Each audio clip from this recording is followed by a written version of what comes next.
Last thing I want to hit today, folks, and this is a topic, we could talk about the Biden candidacy a lot on this show. And honest to goodness, I could get clip after clip of him stumbling. And, he very recently, I think it was just yesterday, in some interview, was referring to the enormous billion-dollar bailout that his administration, when he was vice president under Obama, and they had that massive bailout, it was like $780 billion, and he said it was $82 billion or something like that, which is, you might think, a misstatement, except interview after interview, he loses track of his sentence. He couldn't think of the name coronavirus. In a very, very short interview, he was being asked about something, and he was going, the virus thing.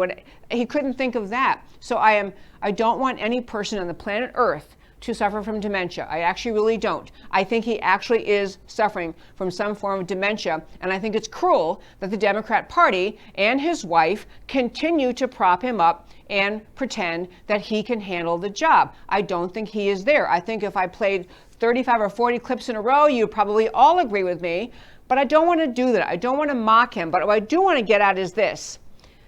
We, on the conservative side, have been thrilled with the Trump presidency, especially before the coronavirus. We had turned everything in America around. We had just a booming economy and lowest unemployment rates, and we were reinforcing our border. We had just the most upbeat, can-do, positive American spirit. And this was happening even though the left had engaged in the coup, even though we had inside the DOJ and the FBI an actual coup against a sitting president, simply because they did not want him to win, and they did not want him to correct course for America, put us back on track. So even though that was going on, the Trump-Russia collusion hoax, even though the farce of the impeachment effort was going on, President Trump had done so much.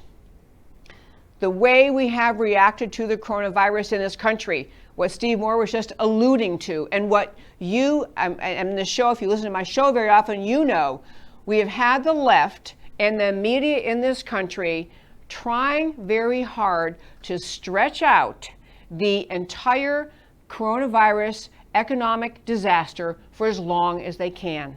The left pushing to keep America closed, to keep our economy shut down, to keep people helpless, to encourage people to become dependent on government, to push for larger and larger bailout packages out of Washington, D.C. This is what the left has been doing. So this coronavirus reaction was yet another attempt, and is an ongoing attempt, to destroy President Trump. So many people on the right, I hear them say, Trump is going to win in a landslide. Don't worry, Trump is going to win in a landslide. Everything was going great. We're going to fix the economy. He's going to win. And I just want to plant the seed now, and I'm going to come back and talk about it numerous times before the fall elections, and that is this. We may dismiss Joe Biden because he's unfortunately seeming to suffer from dementia, because he does not speak well, because he can't get a sentence out, because he mumbles and sputters. But what the left is really doing is not Biden on the ticket. I still think, by the way, to put my marker out, I still say the Democrats will find some way to get him off the ballot. Something will happen, and they'll have to say, we got to get him out of here. Now, they're running out of people who could possibly step in and withstand a presidential race and stand up and do it. I think the only one they feel really good about is Michelle Obama, and she won't do it, supposedly. But I want to focus on Biden and what the left is doing. It's not Biden on the ballot in November. It's the radical left. Biden isn't leading on anything. He isn't thinking about anything. He's being handled by the left. So when you think, it's no big deal, obviously he's not going to get elected, understand the entire, just armament, everything entrenched in the deep left is behind Biden.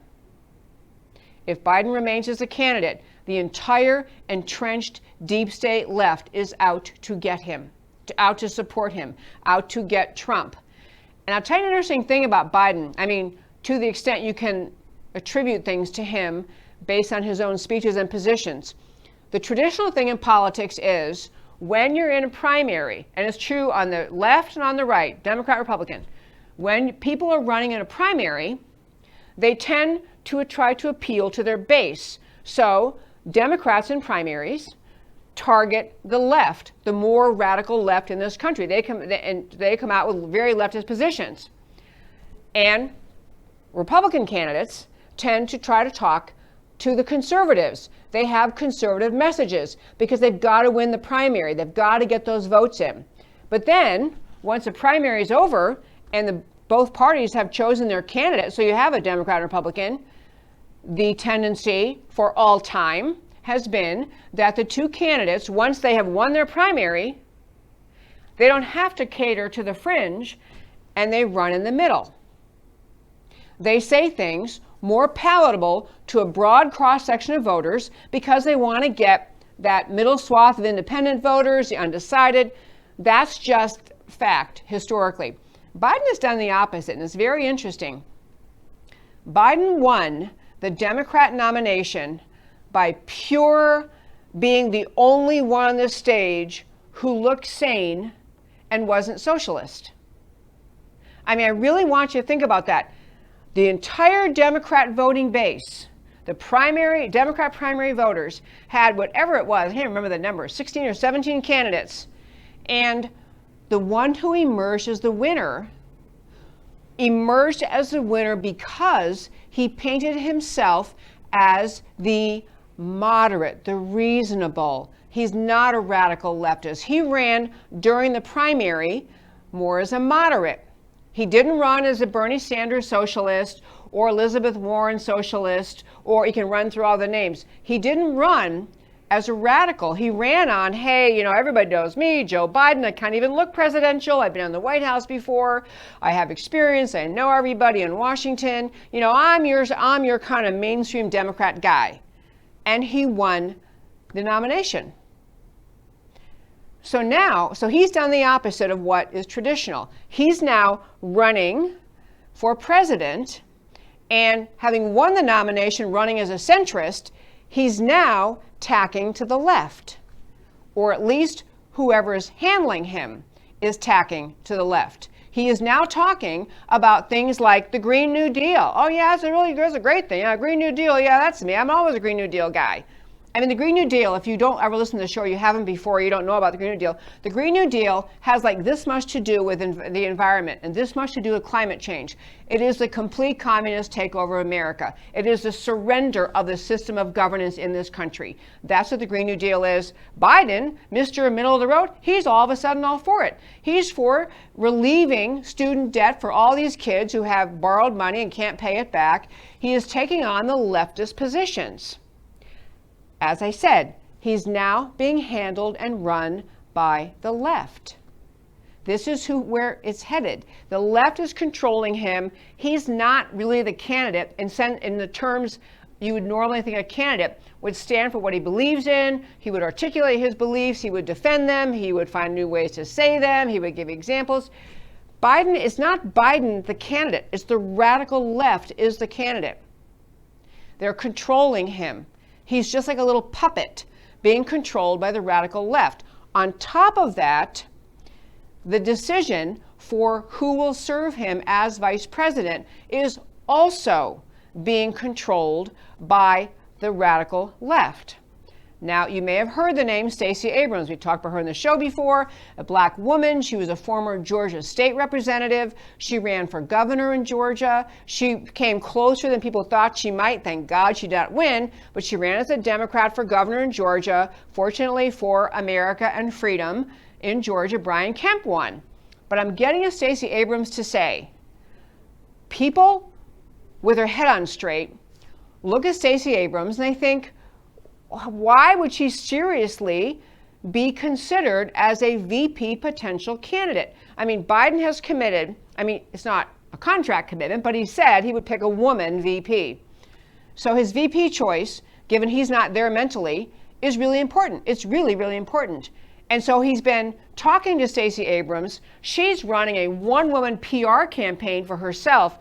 She wants that nomination. She's claiming she deserves it. She's claiming, after all I went through in Georgia, and I ran for governor and I almost got it, she is carving out, I am the entitled candidate to be chosen as Biden's VP. Now, people who want people based on their experience, based on their knowledge, would look at her and say, what has she ever done? I mean, she's been a Georgia state rep, but I mean, she hasn't served in government. She, as far as you ever hear her speak, she does not seem to be able to speak about the larger issues, the serious ideology of the party. She is very much focused on claiming racism is wildly prevalent in this country, claiming voter suppression is always happening, even though when they investigate, at least when she talks about it, there doesn't seem to be evidence of it. But she is in my term, a race baiter. She is someone who's using the fact that she happens to be black as a means to argue, therefore, I'm entitled to this job as VP. And on top of that, she's arguing she can help bring the black vote to Joe Biden. And the black vote, as you know, in this country is now being challenged by conservatives more than ever. You have President Trump having gone forward with support of the prison reform bills, which were pushed by many black Republicans who are arguing that our justice system in this country has been rigged and biased and unfair to blacks. And so you have, President Trump did that, really was viewed as a coup, something that, Obama didn't do in 8 years of presidency, but President Trump did. He did the prison reform thing. You have amazing outspoken people like Candace Owens speaking up for her platform, the Blexit, Black and Latina exit from the Democrat Party. She's out there talking about black Americans ought to recognize the Democrat Party's never done anything for black America, and that black Americans ought to realize it's Republican policies and principles that will help them the best. You have the brilliance of Bo Snerdley, the guy who is the Rush Limbaugh, off air. He's been on our show before. He founded the New Journey PAC. They are pushing for bringing the message of conservatism, of republicanism to the black communities around this country. You have a lot of movement within the black vote. And so Stacey Abrams is arguing, I can help with that. I'm the one. Kamala Harris also being seriously looked at apparently as a possible VP running mate for Joe Biden.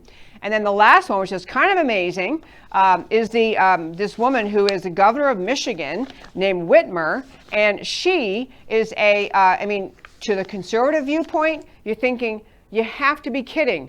You would pick her? I mean, she has been a total dictator. I mean, what Steve Moore was describing a moment ago in the blue states, you have Whitmer, runs Michigan. She is a just hard line, shut this state down. I'll tell you which days you can go to the grocery store. She's one of the ones that I'll tell you which aisles you can shop in at Walmart. This was a total power grab, dictator type governor, but she's acknowledged she's had her first meeting with the Biden team to look at the potential for her being Biden's running mate. She does have the advantage. She happens to be quite pretty, quite attractive, and she has won a governorship. So that's something, because they want someone who could win. But getting around this segment, I realize I just ignore Biden's presence on the political scene a lot in these days of coronavirus and Mueller and all that. But I really I'm going to wrap up with this before I get to why it matters to you and say this about Biden. He leads the polling. He's up by 5 points overall over Trump. Now, I can just hear the emails you're all going to send me saying, oh, you can't listen to polls. That's ridiculous. That's not true. Okay, Real Clear Politics, that really does at least try to get a wide range of polls, and then they average them, will say Biden overall is up over Trump 5 points. And in very key states, he is up over Trump. In Wisconsin, Pennsylvania, Florida, Arizona. And I'm raising all of this to say about Biden. We cannot dismiss the Biden candidacy simply because he is not collected and able to speak articulately. He's not really running. It's not Biden. It is the radical left using the only person who could manage to win the primary and say, okay, Biden's our guy, fine. And they're going to feed him with every bit of leftism they can. And he is not in a position to push back, argue, or even understand. He is going to have his running mate be the person all of us better recognize may be president someday. I mean, stack up Mike Pence, the VP for President Trump against Stacey Abrams or Governor Whitmer, I don't think that that's even close. I think the American people would much rather end up with if they had to, a President Pence than with a President Stacey Abrams. But I want to say to you, because if you listen to my show, you're probably conservative. And my friends are conservative. My pals are conservative. My life is conservative. We can too easily dismiss how firmly and strongly and harshly the radical left in this country is going to push to get Biden over the finish line to win the November election. Everything they've tried against Trump you may know the truth. You may realize there was no Trump-Russia collusion. You may realize that the Ukrainian impeachment effort was a farce based on nothing. Trump did nothing wrong. You may realize that President Trump has handled the coronavirus crisis very well. But the left and every media outlet out there is telling them the opposite. Every media outlet in this country is going to pummel voters from now, and they have been and they will until Election Day, with Trump destroyed the economy because of his stupid response to coronavirus and his failure to get on top of it soon enough. Trump is still in bed with the Russians, even though we all know it was Hillary. Everyone who's informed knows that. I'm just saying, as they say, do not discount Biden simply because he is confused at this time. Do not discount his candidacy just because of that. Recognize the whole radical left, the same leftist mindset that is pushing Judge Emmett Sullivan in Washington to say, well, I don't know. I mean, we don't really follow the law in my district court anymore. I followed it in the past, but now I'm going to throw out everything about the rule of law. I'm going to allow things everyone knows are impermissible. I'm going to let some anti-Trump judge who is a who is mad at the DOJ for dropping charges, I'm going to magically appoint him to be able to file an amicus brief and then go forward and schedule oral arguments about why I shouldn't make up a charge as a judge to prosecute somebody when the judge, have no jurisdiction to do that. The same level of vitriolic hatred for the system, for the greatness of America, the system of America, the rule of law of America, that's driving Sullivan to do that, is driving the left to continue supporting Joe Biden, even if he remains their candidate and gets to Election Day. They are driving that too, and they are not going to take this election sitting down.